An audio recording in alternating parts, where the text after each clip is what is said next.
Hi, this is Tracy Turner with Sullivan Turner Team. And for today's Friday Weekly Wrap-Up, we thought it would be very pertinent to have Steve Hales with CCNB tell us a little bit about what's happening in the underwriter loan world, and maybe give a few tips to our buyers. Okay. Yeah, with COVID there came some changes, and for one thing, volume increased greatly. Yes. And then the lenders added overlays for COVID that were specific to that event. So those two things coupled together kind of bottlenecked the system for a while. We are seeing some relief on the back end now at this point in time. Right. I think everybody's adjusted to the changes.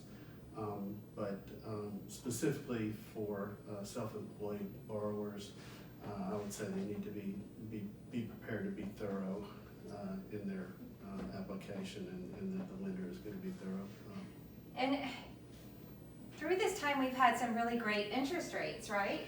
Yeah, the rates have been great, and they've ticked up a little bit in the last couple of weeks, but historically still very, very good. You're looking right now at around 3% for a 30-year fixed rate loan. Oh, that's still great. Yeah.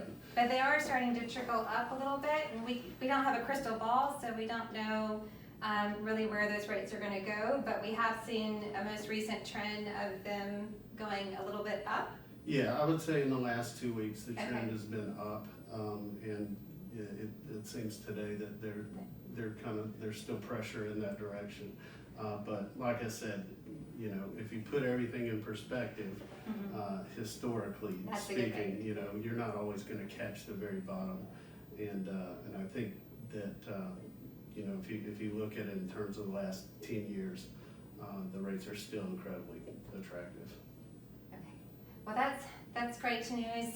We still have good rates out there, and if you are looking to invest, then you certainly have an option to call Steve Hales at CCNB.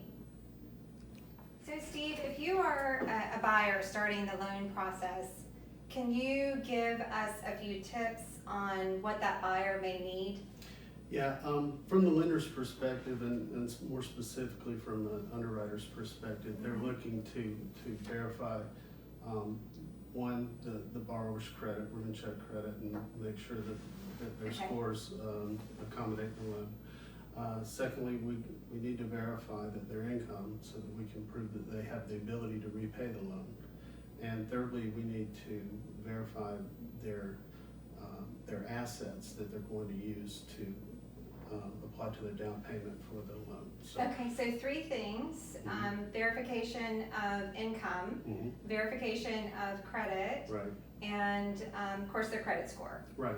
And then we're gonna also assess the collateral. We'll have an appraisal done and those kinds of things. But from the borrower, what the things that they can provide, we're going to ask for bank statements to show where's the money coming from for the down payment. And we don't just need the first page, we need all the pages of the bank statement. So, Okay, so is there anything else that you see over and over again that would probably be insightful for the buyers to understand when they're getting that information to you?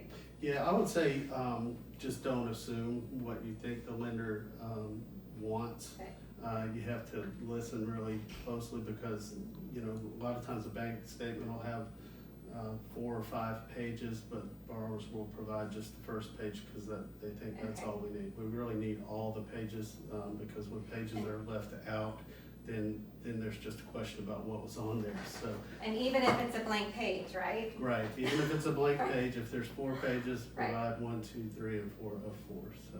Okay. Same with the tax return. The first page of the tax return, while it has some good information on it, it doesn't always have all the information that we need. So buyers need to make sure that they listen very carefully to their lender, and they pay heed to everything that's asked of them, and to do it fully. And that will help with a smoother loan process. Right, and a good lender will be very specific in their documentation requests. So, you just have to be certain to read through it and make sure you're providing them what they need. A lot of this stuff can be done electronically now. You can PDF your bank statements and email them or scan and send things, your W-2s and things like that, pay stubs. But just being thorough in the process is what's really important. Okay, and can you give just a brief description of the different types of loan that a buyer may have an interest in, conventional versus FHA or VA type loan? Yeah, you know, if you want to, you know, most people, I would say go conventional. But if you're a little short on your down payment, you may want to go FHA, which would have a little bit lower down payment. The pricing can be a little bit different. Okay.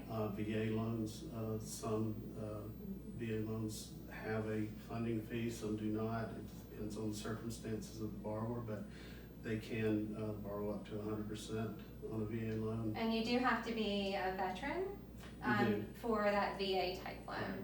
Right. And then we have, you know, USDA rural development loans where people can also qualify for 100% financing, but the property has to also qualify. So lots of different options depending on where you as a buyer may be and your situation and what works out best for you. And one of your jobs, I would think, would be to share with that buyer, okay, well, this one's going to work best for you, or here's your different options, and make sure they are aware of all those options. Right, and it's interesting that for the first time in 12 years or so, they've changed the application for mortgage loans to where it's geared more now towards gathering information and then deciding what type of loan to lead the borrower to, instead of previously it was more like, what kind of loan do you want, and then we're going to get the information. So it's actually changed for the better now to help guide the lender and the borrower to help make good decisions about what kind of loan they get.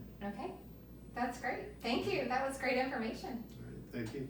Well, that was some great information from Steve Hales at CCNB. Now we're going to go ahead and do our weekly numbers. So February 19th through 26th in Aiken MLS, new listings, we had a total of 107. 89 of those were residential and 18 were land. And really interesting, 41 of those new residential listings are under contract or pending or closed. About 46% of those are closed. That's really pretty phenomenal.